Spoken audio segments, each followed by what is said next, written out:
Welcome to Growing Up Beverly Hills. I'm Stacy. And I'm David. We grew up together in Beverly Hills in the 1980s. Forget what you've seen in the movies or TV shows. We have the real stories about real people growing up in Beverly Hills. Here's a little known fact for you. There aren't any talking chihuahuas. Beverly Hills folk drop a lot of names of people and places. We just can't help it. Don't worry, we'll explain it all at the end of the interview in the Beverly Hills Breakdown. Enjoy, subscribe, and follow us on Facebook and Instagram.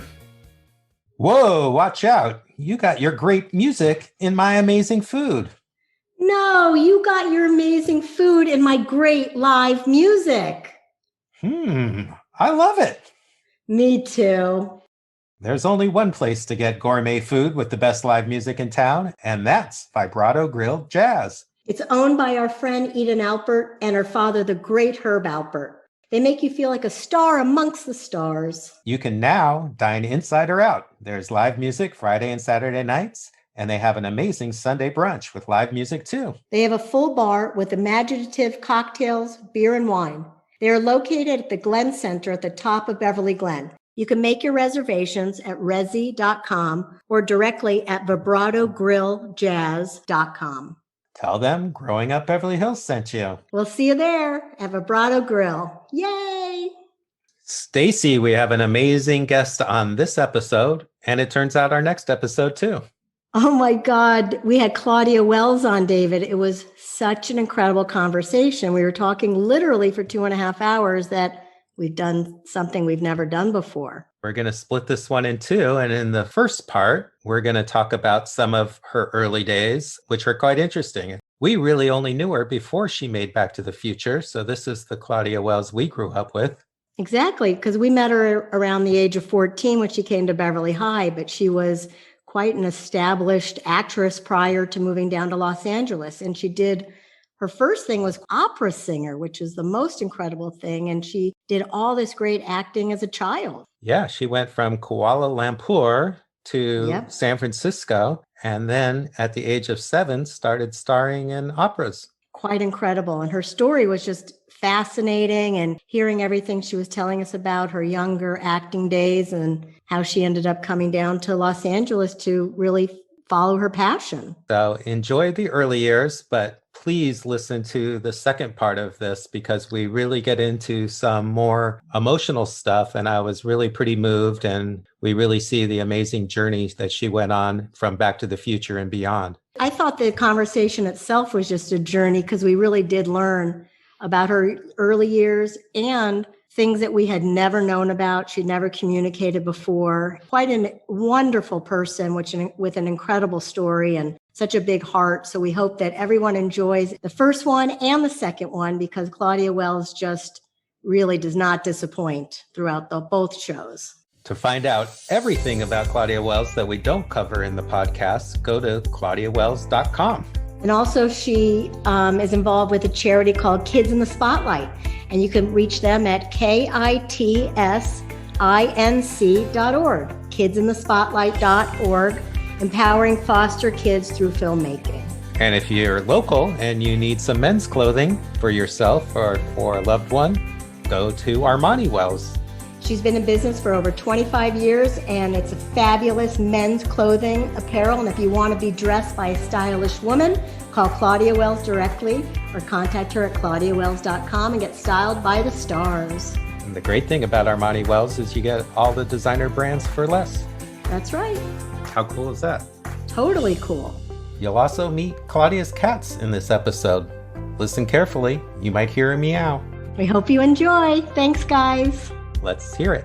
Claudia Wells, welcome to Growing Up Beverly Hills. Claudia, it's so great to see you. It's great to see both of you too. Sorry, you're meeting all my kitty cats. That was Goldie.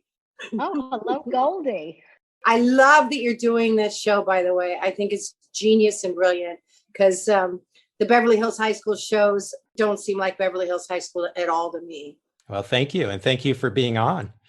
We're thrilled to have you, Claudia, especially since you are from our graduating class of 1984. That's right. An unusual thing that both you and I have in common is we were both born overseas, but we're American. I was born in Japan. You were born in Japan? How did that come about? Well, it came about for me because my dad was in the army for a couple of years. But how about for you? I was born in Kuala Lumpur, Malaysia. So I'm an American born abroad, like you are. Mm-hmm. And my father is he's retired now, but he's a parasitologist, researches tropical diseases. So he and my mom lived in Malaysia. At the time, it was called the Malayan Islands for 2.5 years, while my father figured out how to heal the children who played in the water that had parasites that went into their feet and caused diseases. And my dad discovered there's a particular type of snail that has something that comes out of it that kills the parasite that was killing the children. Wow. It's cool, right? Yeah, very cool. He's 96 now. Wow, it's incredible. Actually, last week I was giving Bob Gale an award at the Family Film Awards, and I was sitting next to this older guy who was just so funny. And he started talking about that he was a professor at UCLA. And I said, well, my dad was a professor at UCLA. That's how I met my mom. And he said, in what? I said, well, he was the head of epidemiology. And he said, what was his name? I said, Dr. Don Heineman. He said, Don Heineman? I said, yeah, I'm his daughter. And he said, no, my dad was this man's parasitology medical school professor in 1956. And he remembered everything about my dad. That's cool, Claudia. Isn't that so cool? So, yeah. Were both your parents from Los Angeles if your dad taught at UCLA? My mother, I think, is from Cleveland, Ohio. She was, there's a lot of stories about her childhood, and I'm never quite sure which one to grasp. My father is a fourth generation San Franciscan. Okay, so you moved right back to San Francisco after Kuala Lumpur? Yes, as soon as I was old enough to fly. I was 7 weeks old if you asked my mom. I was 6 months old if you asked my dad. I don't recall. So I was somewhere in between there, and they moved back to San Francisco and got divorced within about a year. Oh. So I grew up with my mom, which is why no one really knew anything about me other than my mom and I when we were in high school. Gotcha. Because I have an older sister and older brother. What was your early life like in San Francisco? Oh, it was good. My father was head of the joint medical department program between UC Berkeley and UCSF. So I was a weekend daughter. He would take me to the zoo or the beach and go to his office to play with his 12-foot boa constrictor, Slinky. Oh. So there's pictures of my sister and I, like as 4-year-olds, with Slinky like wrapped around our bodies and our neck, and my dad holding the head. That's cool. I went to French American bilingual school starting when I was 4. So I spoke mostly French before English. Wow. And I was the babysitter of everyone starting when I was 7. Boss Skaggs lived right next door to us. Oh, how cool. He was my first concert I ever went to. That's a good one. But also, it's probably your first paying job since you were their babysitter. Actually, my first paid job, I was 7. Before Boz moved in, I babysat for Marcia and John Waterbury, who lived upstairs from us. Boz actually wanted me to go with them to the Caribbean to be their babysitter when I was 8 or 9, and my mother wouldn't allow it. Gee, I don't know why. I know, right? That sounds very safe. And I started opera when I was 8 in San Francisco at the San Francisco Grand Opera House. So is that the first thing you did kind of in the arts? Was your first interest was opera? It wasn't my first interest, but it was my first opportunity to be an actor. They had auditions of all the kids at the San Francisco schools and Marin County schools to be in an opera in the fall as singing roles. And my sister got a part in Werther as the daughter. And I used to go to the rehearsals and dress rehearsals. And I've always wanted to be an actress. I mean, since I could speak, I knew that was my calling. And so when I saw my sister there, I thought, if I sing, I get to act. And I told everyone I want to do what she's doing. I was 8. And so at Spring Opera that year, they had a role for a kid and they asked me to do it. And then I was in 10 operas. So I spoke in opera, I sang in opera, I yelled in opera. Placido Domingo was, you know, a family friend that I just was, he was like a father figure to me. And the backstage of the Opera House was my stomping ground. And then my sister and I were founding members of the San Francisco Girls Chorus, which was an offshoot of the very famous San Francisco Boys Chorus. And so we used to sing all over the city. And actually, at Obama's inauguration, the San Francisco Girls Chorus was the chorus there. And I was like, whoa, they really. Wow, they stepped it up. My acting came about. We went to see an agency after I was in the opera. And while the agency spoke with my mom, they sent me in the other room, which was actually an audition for a Volvo commercial. Oh. And I just walked in and they wanted me to sing. So I sang in French. And I got the job. And it was a national Volvo commercial where we sang Frère Jacques. And it was, it won a Clio, which is like the Oscar. Wow. I know. Like your first commercial. That's great.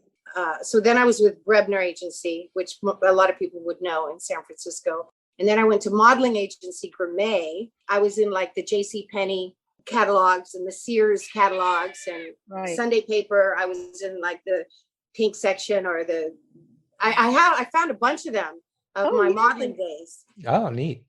This agent with Gourmet went to Los Angeles with my mom and I and set me up with generals with a bunch of different casting directors.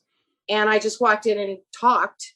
And one of them was Tony Howard, who was the casting director, huge casting director. And she was casting Family. Oh. So I was in the 7th grade and she called my agent and said, we want Claudia to come out and audition for a role in Family. That was the Seda Thompson, Christy McNichol. It was like a 1-hour drama on TV. It was a huge show. That's right. And then Quinn Cummins became a regular on it after she got famous. Yep. It was my first audition ever for a television show. And they gave me the sides, you know, the 2 pages of dialogue. And I had a photographic memory. So I just looked at it and I knew it. And when I went in, I did the audition. Acting just came completely naturally to me. It was not ever an effort necessarily. And there was all these perfect looking little girls with their moms, like 25 of them in the waiting room, perfect looking, pristine, like pros. And then there was just me and my mom going, oh. And so Tony Howard came out and she said to my mom, Barbara, your daughter did a very good job. She got the part, but I need you both to go in the other room because I still have all those girls to audition. Mm. Isn't that crazy? That. That's amazing. Isn't it? So you really never know. So all these kids, like 25 of Hollywood's, you know, greatest. Right. And then I flew out and did it. And they called me back to do it again. And I did another episode. And that was my basis to convince my mother to move to Los Angeles after the 8th grade so I could be a proper actress. Wow. She kept saying, we can just keep flying out for interviews. And then on the set, someone said, Barbara, you can't just fly out for interviews. If she wants to do this, move to LA. I went to very, very collegiate type private schools. After French American, I went to Marin Country Day School. We had like 2-hour finals in every subject twice a year in the 6th grade. Wow. Like everything they taught at Beverly, I had already learned. I was thinking that must have made Beverly High very easy for you. So easy. I was so used to like 4 or 5 hours of homework every single night. Like if I find an old diary, I'm scheduled every 30 minutes from 6:30 in the morning on. And so I decided I'd had enough education. And when I went to Beverly, I just sort of breezed through. Going back to when you were 7, what gave you that spark? I want to be an actress. This is for me. Oh, I knew when I was 2. Oh. How did you know? I knew the first time I turned on television, I knew that's where I wanted to be. Gotcha. I mean, I'm talking like Sesame Street and Mr. Rogers. Besides the fact I thought they were really looking at me. Yeah. And I cried to my mom one day when I was like, I mean, I remember all of this when I was 2 or 3. And she didn't understand why I was crying. And I said, I wanted to be in that box and do what they're doing. And she said, well, okay, you know, you can reach for the sky and la la la. And I said, no, but I'll never be that small. And I never had any shadow of doubt that it wouldn't happen. I'm the only actor in my entire bloodline. Were your parents on board from the beginning? My father, being the scientist, math man, pragmatic, highly educated professor, used to say, you should never take a bigger piece of the pie than you're allotted. And you don't go to the head of the line. You stand like everyone else in the back of the line. You make your way. My mother used to say, if you dream it, you can do it. There's no reason why you can't. Right. I didn't just want to be an actress. I wanted to be like a television and film famous actress. It never occurred to me to do like local theater. I wanted to just, and failure never occurred to me as an option ever. Right. So when I was in LA auditioning for things or interviewing agents, not knowing that they're supposed to be interviewing you, and I was 14 interviewing like top agencies, telling them exactly what I was interested in from an agent, it never occurred to me that it wouldn't be a yes. Yeah. Well, for you, it almost always was a yes. You booked a lot of parts at very young age and kept on booking and booking. Well, you guys know that, but it's kind of funny because everyone knows me from the wonderful movie I got to be in, but I was working all the time in things. And it's almost like, how they say overnight success after 10 years of work. Right. Yeah, that's what they say. But you had already put in your 10 years before Back to the Future, which is so amazing because I remember when you did arrive at school, You do? I do. Because you looked exactly like Brooke Shields and you were so gorgeous. And, I knew you were an actress and there was something so special about you that you had that quality definitely even in 1980 when you came, it was amazing. That is so beautiful. I was so nervous about we moved to Beverly Hills because the high school was free. Yeah. And my mother knew it was like a good education. So you got your mom to agree to take you down to Los Angeles and you came into Beverly Hills. Yeah. Did you come straight to Beverly Hills? We stayed. Okay. My mom's best friend, Leona Mitchell from the opera. She was she's still, I call her Mama Leona. Her boyfriend had a condo in Westwood. So we stayed there while we looked for apartments. We just drove around and we ended up on Shirley Place. Yep. And we ate lunch at the Polo Lounge most days because my mother said that it was the same cost as if we went to the grocery store. She was right. And then I just started high school. I became a babysitter again because when we were shopping at M. Fredericks, so I could look cool like all the people in Beverly Hills, there was a little baby in a stroller, and I went up to the mom and I said, I'm a babysitter, and may I give you my number because I that's what I do. And I got her number and she got mine, and I became the baby's babysitter for years. So I would like go to their house on a Friday night and babysit Friday night, Saturday, and then just never leave because I love them so much. Come home Sunday night and go like filming on Monday in Herbie the Love Bug or whatever series or show I was doing. Wow. So, yeah, I'm still friends with them. She went to heaven, but I call the dad babysitter dad, and we're still great friends. So a lot of us had gone to one of the elementary schools and we knew each other, but you came in not knowing anybody into the high school. What was that experience? Yeah, what was that like? I knew nobody. It was interesting because I felt like you guys were a lot more fast than me. And I felt like I had a sense of maturity and a sense of culture, but I didn't have a sense of not sophistication, but y'all had like done stuff that, I had barely kissed a boy and the girls in the 9th grade would tell me these things. And I was like, oh, no. Or I would see like the 9th grade cool girls dating the 12th grade guys and I remember kissing outside the kitchen, wherever we ate lunch, the cafeteria. And I was like, oh, I was like, it was like being Alice in Wonderland. Yeah. And I didn't know like who was who or what was what. And I really wanted to be friends with people.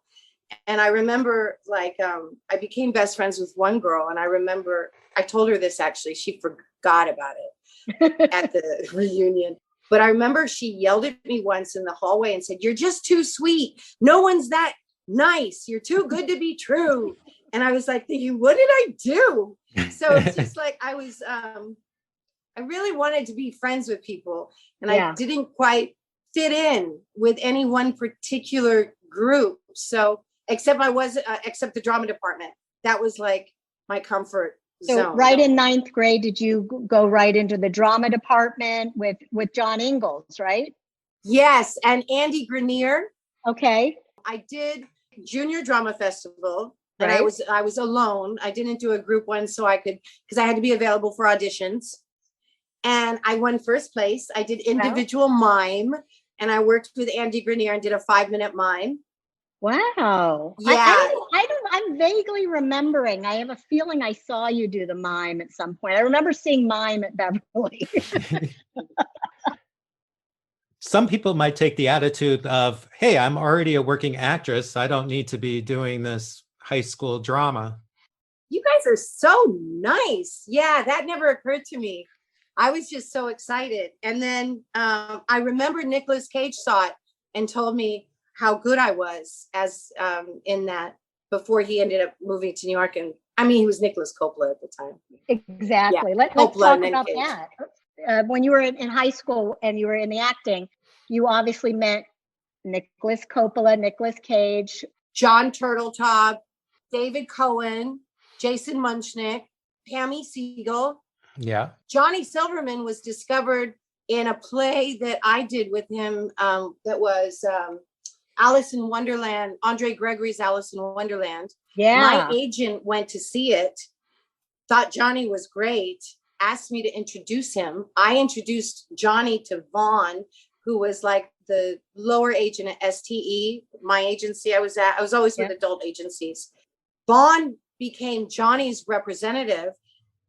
Then Matthew Broderick had to leave Brighton Beach memoirs on Broadway. Vaughn sent Johnny to New York to audition. 9 days later, he was starring in Neil Simon's Brighton Beach memoirs because my agent came and saw us in that play. That's and pretty that was amazing. The beginning of his career. Because I don't even think he had a very large part in any high school production. And then all of a sudden he's on Broadway. That's why. That's great. And we all knew Nicholas Coppola was something. Right. Oh, I mean, he was incredible in high school. Crispin Glover. Yeah. Yeah. Gosh, it's like, and everyone became superstars. Exactly. And then when it was very funny, this is like way past everything we're talking about. I'll go back, I promise. But I'm standing in line to go to the Playboy Mansion. You know, when you get your bracelets. So I'm standing in line to go to one of their things. And I hear this voice behind me and I know it's Crispin. And I look and I'm like, Crispin? He goes, yeah. I said, it's Claudia Wells. He goes, I said, from the drama department from Beverly Hills High. And he goes, well, hello. In the middle of our conversation, I'm like, we were also in a movie together, but we were never in any of the scenes. I was Jennifer Parker. And he's like, oh, wow. It was so funny. But yeah, and then I did Junior Shakespeare Festival. Again, I was individual in the spring of ninth grade. And I was Alice and Catherine from King Henry V. And I did the whole thing in French. Part of it was French and part of it was English. And I played the big fat maid and the beautiful princess. Both. Wow. And I won. You really must have this incredible memory to have done all those operas and then be able to do that in French. And she told us she had a photographic memory. Yeah, it's no joke. No, it's no joke. But if you had Becky Pringle in the 7th grade at Marin Country Day School and you had to memorize the prepositions in alphabetical order, wow, you'd have a photographic memory above, about, beyond. Do you think that gave you a huge leg up in auditions? Just being able to memorize everything? Yeah, in fact, I would look at the sides and I could picture it in my head. And I learned it so quickly that I had to pretend not to know it when I was in the audition and make myself look down a few times, because my agent said, if you keep looking like you've studied it, they're going to think that's your final performance and that they can't direct you to do differently. They don't know that's the first time you've ever done that. So stop it and start pretending you can't learn things so quickly. I could tell you so many stories about In fact, I just got signed. I still have a manager, and he emailed me something from, I don't know if it's a secret or not. Well, anyway, Labyrinth is doing a story about the making of, Mhm. and they have my screen test. Oh, And cool. they That's so wanted my cool. permission to show it worldwide. And I'm like, yeah. Wow. And I saw the audition. This is just like 3 days ago. And I was their first choice. And I met with Jim Henson, but I was ill the day I met with him. And he was concerned that I wouldn't be physically strong enough to carry a movie. Right. And they hired Jennifer Connelly, who looked very much like me at the time. Yeah. And I was thinking about it because I screen tested for so many of the 80s movies. And I'm wondering, like, I mean, Steven Spielberg had the camera on for at least an hour and a half while I was with him. Right. And Lost Boys, I screen tested, and Gremlins, and Goonies, and Young Sherlock Holmes, Adventures in Babysitting. Babysitting. Yeah, that was down to Phoebe Cates and Elizabeth Shue and me. It sounded like there was like a three of you, like a trifecta of you girls that kind of Phoebe Cates, you, Elizabeth Shue kind of circled around each other in the beginning. Sarah Jessica of your career. Parker. Sarah Jessica She Parker. and I, it also. was down to the two of us for Martin Sheen's directorial debut, Babies Having Babies, right. in the morning. That afternoon, I go to Fenton Feinberg to do my final audition for a movie. And Sarah's the one in the waiting room. And I'm like, Sarah, seriously? It's between us this morning and now us again. And she's like, hi, Claudia. And I said, okay, Sarah, let's make a deal. You get one of them and I'll get the other one. And she's like, okay. I said, no, I'm very serious about this. I said, shake on it and eye to eye. I don't care which we each get, but I get one and you get one. And I got the morning job with Martin Sheen's directorial debut, and she got the afternoon job of the movie. Oh, that's great. Isn't that? Yeah. And Melora Hardin, she and I went up with each other for a lot. And then she ended up, when I couldn't do Back to the Future because Eric Stoltz, no, I got the part when Eric Stoltz got the part. And then the time of my Jennifer Parker scenes was going to be at the same time as a pilot I had done with Ed Asner and Eileen Brennan, Off the Rack, had gotten picked up, and it wasn't supposed to be. The network hadn't planned on it, and then they changed their mind. So I had to back out of being Jennifer. They recast my part and they cast Melora. And then I did my series. They let go of Eric. They hired Michael, who apparently had been one of their first choices or their first choice. And he's 5'4". Melora's 5'7". I'm 5'3 3/4". Well, now I'm 5'3 1/2". So I got my part back, but the synchronicity of it, there's so many parts that got down to Melora and I. I get one, she get one. I get one, she get one. So, and in fact, I ran into Olivia Diablo at a spa a few years ago, actually. And she said, I was so glad when you left acting. And I'm like, why? And she said, well, I can walk into a waiting room and not see you and know I had a shot. Wow. I know. I was like, that's seriously? crazy. A lot of the people were a little angry because they had all been stars since they were 7. Right. Well, it sounds like you could even strike up a friendship during these auditions, that you became friendly with your competition. I mean, I've spent the night at Melora's house, and her best friend was a girl that I directed in Junior Drama Festival and Junior Shakespeare Festival when I was in the 10th grade, and she was in the 9th grade. She won first place both times too. And Melora's mom actually was my acting teacher for a little while. It was a friendly competition. We were all in the same group of, like, Matt Laberto, Patrick Laberto, and they were both on Little House on the Prairie. Yeah. Right? Melora, me. We were all sort of like the mini Brat Pack. Yeah. But Melora and I were not like friends. We were friends. Yeah. Because you had the competition underneath. We were such all. competition, and we looked nothing alike on any level. But for some reason, when casting directors, it would end up being the two of us so many times. So it was us, Sarah Jessica Parker. I didn't know Phoebe Cates was in the mix until the guy, Coogan, who played the little brother in Adventures of Babysitting, told me that it was Phoebe and Elizabeth and me. Wow. It seemed like even though you were working all the time, that you still had time for high school and you still had time for the drama department. Oh, definitely. Yeah, I made time.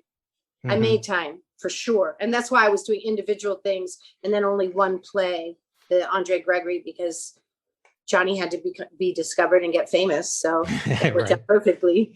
Did you actually have time to have fun in high school? Like go to football games or make great friends or do any fun things like that? Going out and being bad like us or me? You know what's funny about that? In high school, I was part of the Young Artists United to get people to vote, not do drugs. And I was in the anti-drug abuse campaign with Nancy Reagan. That's right. That's right. And did that music video, Stop the Madness. Yep. No, I really didn't. I mean, no, I was really shy and I never felt as good as you guys. I never thought I was as cool as you all or popular. Like my whole life, all I wanted was to come home and have my answering machine blinking like with messages. Yeah, yeah. And it's funny because I think God is so kind and generous and nice that I get this popularity online and stuff now. Yeah. All over the world. And I'm like, you knew I wanted to be popular. But in high school, Anybody would think that you're this beautiful woman coming into our high school and that you're on TV, that you would be instantly popular, but we're a tough crowd, right? It's not always a benefit. oh, you're a tough crowd. Plus, I didn't know that I was like, I can look back now and go, come on, you should have, appreciated your looks. But Yeah. at the time, all I saw was the flaws and the negatives. I was very hard. I mean, I'm still kind of hard on myself, but much more hard on myself back then. And so I could see, and I still can see the beauty in everybody. Yeah. Didn't know I was all that on any level ever. I Yeah. knew Oh, when I'm well. acting. We all thought you were. I mean, We like thought Stacey, nobody told me. that. like Stacey I'm- said, we thought Brooke Shields had come to our school. We're like, Brooke Shields is here. She's so gorgeous. Look at her. Why won't she be our friend? But the difference is we are all so insecure at that age. My own insecurities kept me away from certain things, or yours, vice versa. Maybe you were too beautiful. We didn't want to talk to you. There's all that stuff. And Claudia. nobody ever voted me princess. I was nominated, but I didn't get the Oh. vote. I didn't get the I win. remember Bonnie Nice. Elkins, and I was like, I want to be princess. Well, those people were so well established after spending all of their lives in elementary I guess school in so. Beverly Hills and knowing everybody. That's true. And Leslie and Nikki Kramer. I remember I had a sleepover.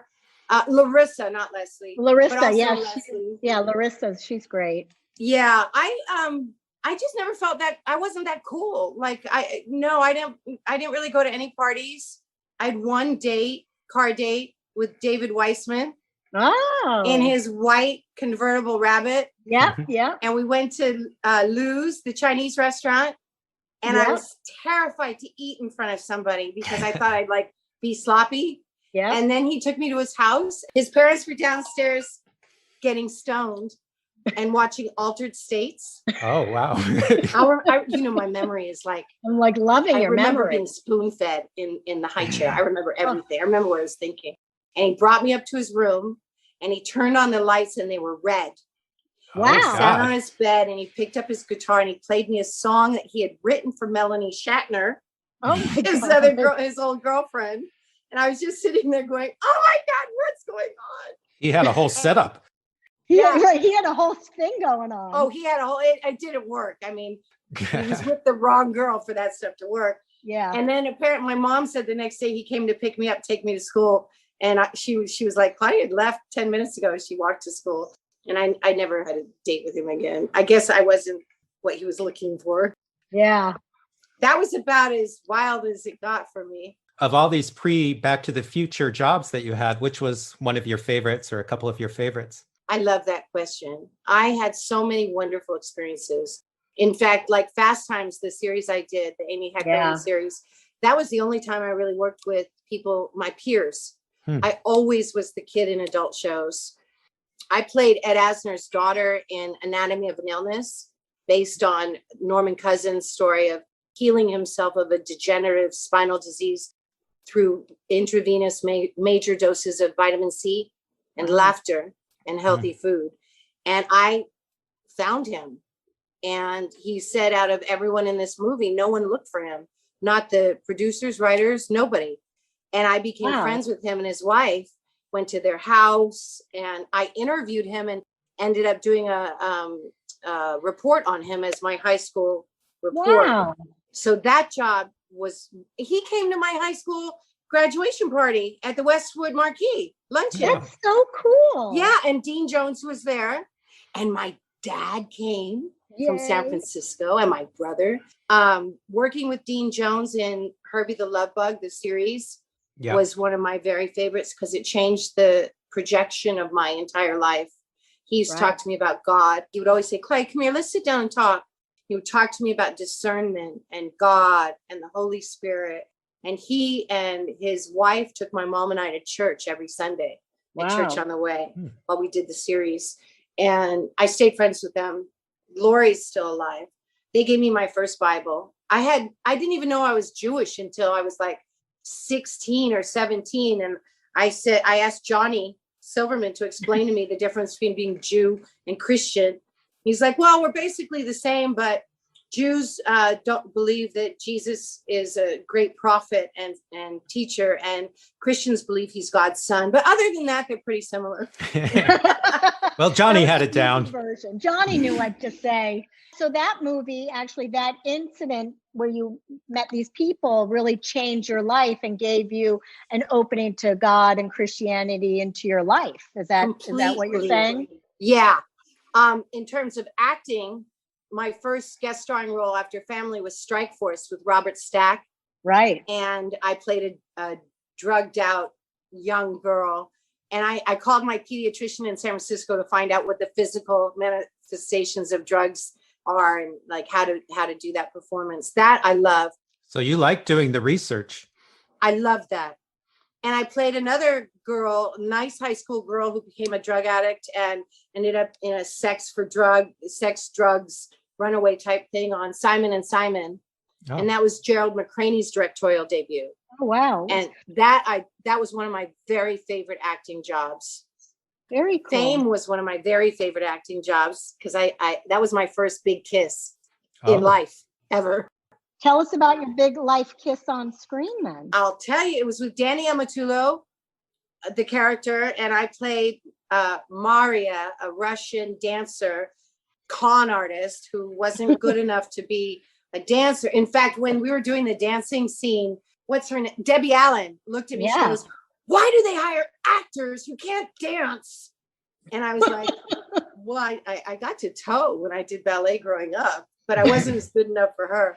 Wow. I saw her once many years later and told her that. She goes, I don't remember saying that. I was like, well, I did. Get it. I do. So I played a dancer that wasn't good enough to get into Fame school. Right. But Danny Amatullo was falling in love with me, and I was allowing him to fall in love with me so I could use that to get into the school. What a plot. And he sang this song to me, and it's snowing out.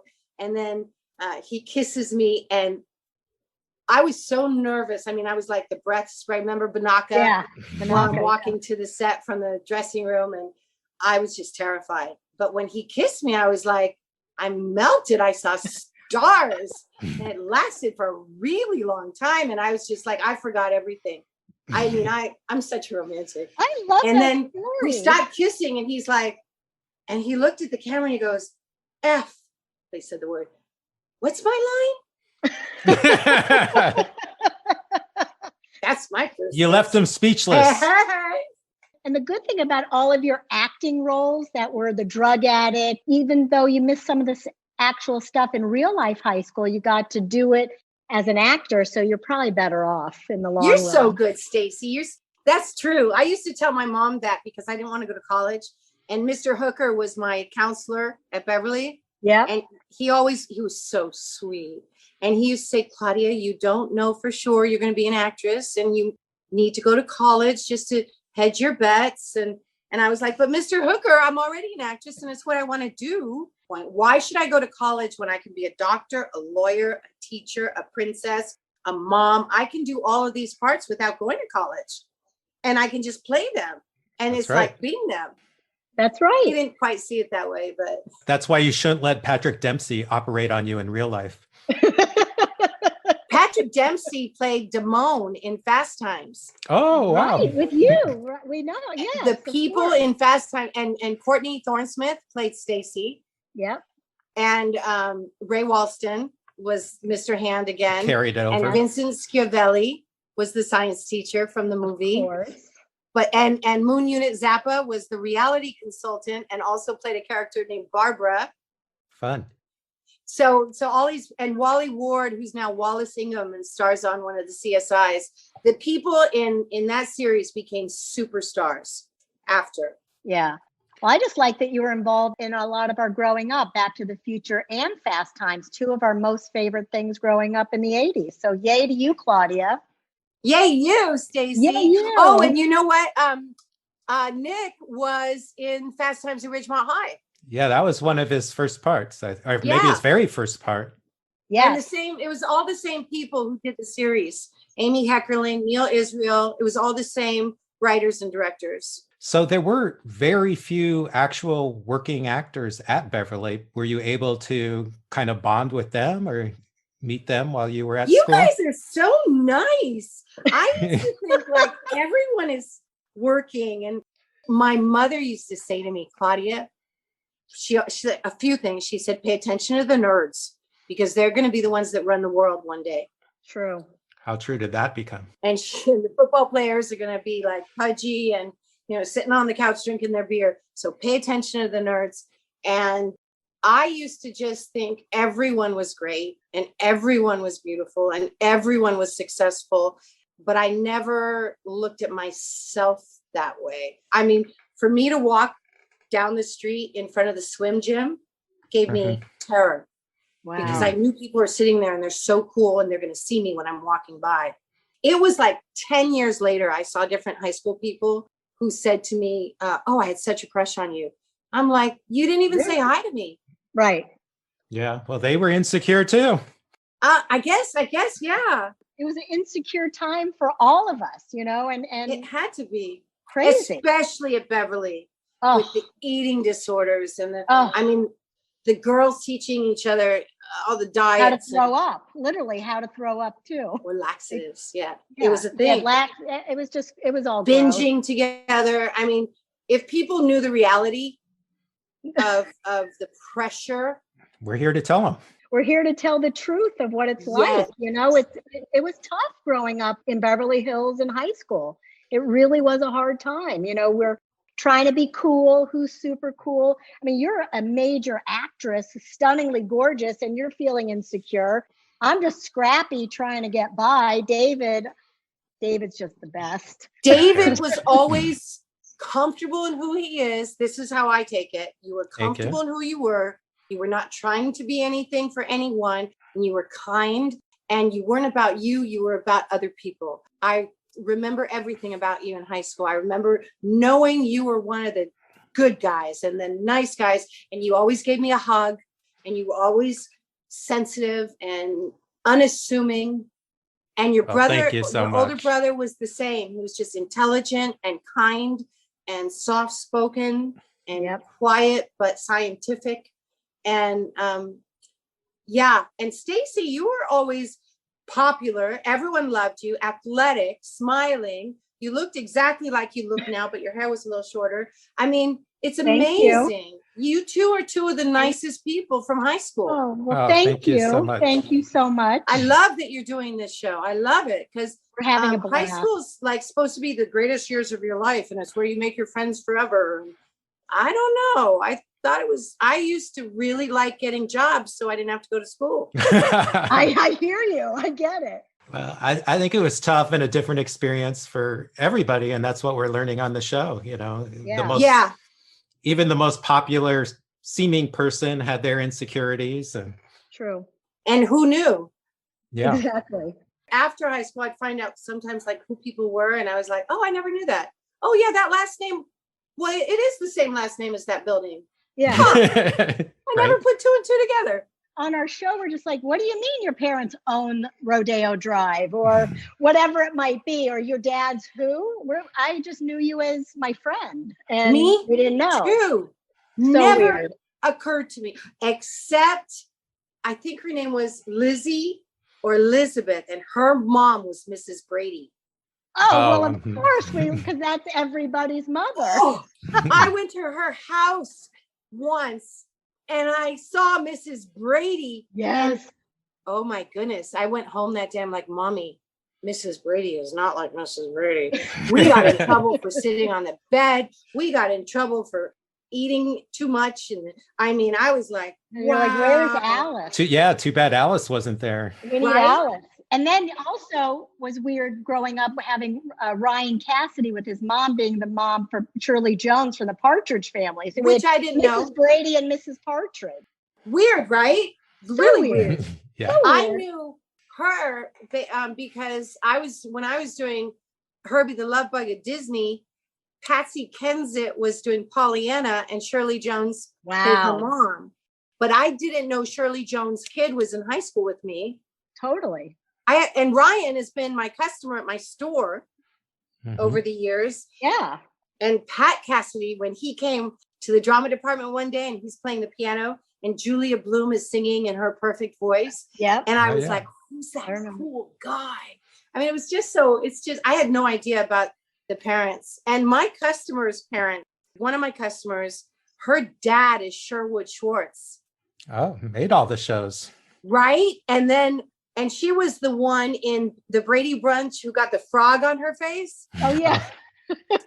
And I actually Fame, when I auditioned for Fame, I walked into the room with the director and casting director and producer and writer. And I looked at the director and they introduced me and I'm like, oh, you're the guy who stole Greg Brady's playbill. And he goes, what? I said, you drove up in a red convertible and you stole that football playbill thing that says and all the people in the room are like, you were an actor? You were in the Brady Bunch? And he's like, yeah.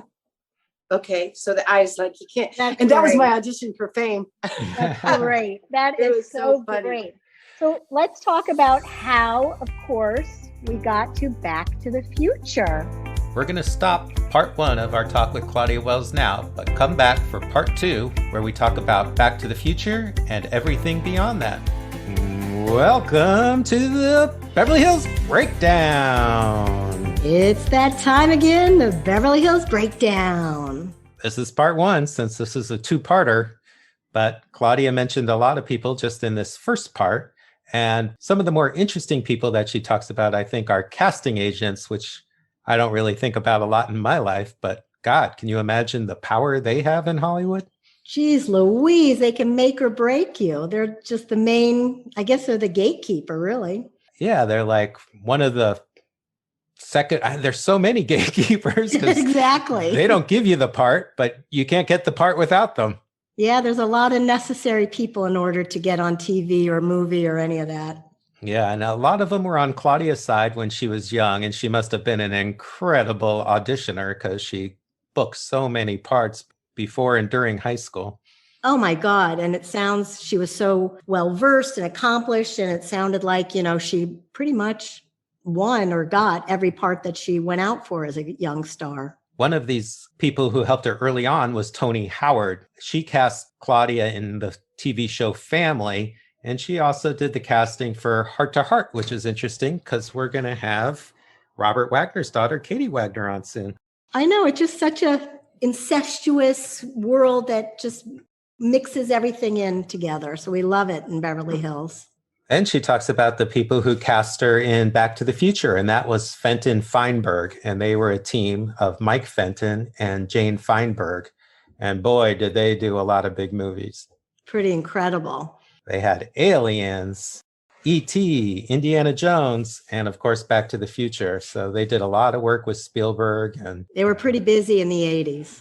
Then she mentions Bob Gale, and I think everybody knows Bob Zemeckis, but Bob Gale did a lot of work with Bob Zemeckis. They actually went to high school together, which is fun. Oh, that's cool. Yeah, and they actually wrote Used Cars. Remember that movie? Oh, yeah. That was like a really low budget, fun film that we liked. I think it came out while we were in high school, like maybe the early days of high school, early 80s. Claudia also was involved in the great theater department Beverly High had. That's something that we pride ourselves on. Oh, yes, for sure. We always had some interesting instructors in the theater department and a huge theater itself, and put on all kinds of plays and did a musical every year. Oh, it was an incredible department at Beverly High. Really just top notch. And we had Yeah. top teachers, and it was pretty incredible. Yeah, if you would go to a production there, it really seemed like a professional thing you were going to. Listen, I thought it was. I avoided going to Broadway. I thought the things at Beverly were so good. Just as good. So she talks about some of the guys who were involved in the theater department with her who went on to do great things. One was John Turteltaub, and he was a bit older than us, but he was kind of the generation before some of the famous people we knew. And he became a famous movie director, producer, and he did the National Treasure movies, among many. We'd love him on the show. Yeah, he got to reunite with Nicolas Cage, Coppola, to do those Wow. National Treasure films, a Very Beverly cool. connection. Lots of Beverly connections. What else, David? Well, then she also was in drama with David Cohan and Max Munchnick, who maybe we'll have one or both on the show soon. Oh boy, we might get lucky. And they created the show Will and Grace. So many Beverly connections. It was interesting because she kept talking about Melora and Melora, and that's Melora Hardin. I didn't really know her as a childhood actress, but I'm sure I'd recognize her if I saw her face in those early parts. But what I got to know her in and how I kind of knew that name was from The Office. Oh yeah, of course.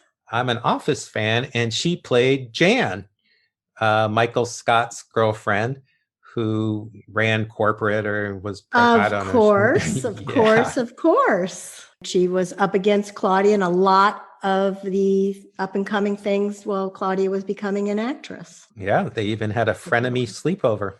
That's true. Well, that's it for part one.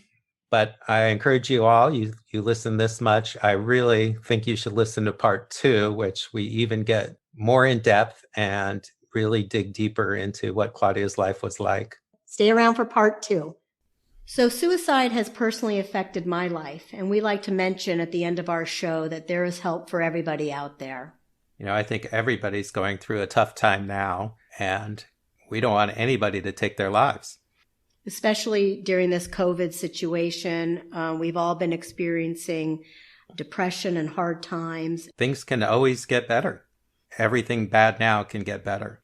Everything can get better, and there is a lot of help out there. So please reach out to the National Suicide Prevention Hotline at 1-800-273-8255. There is always help. It doesn't hurt to call, so do that. You don't have to do this alone. There's always help.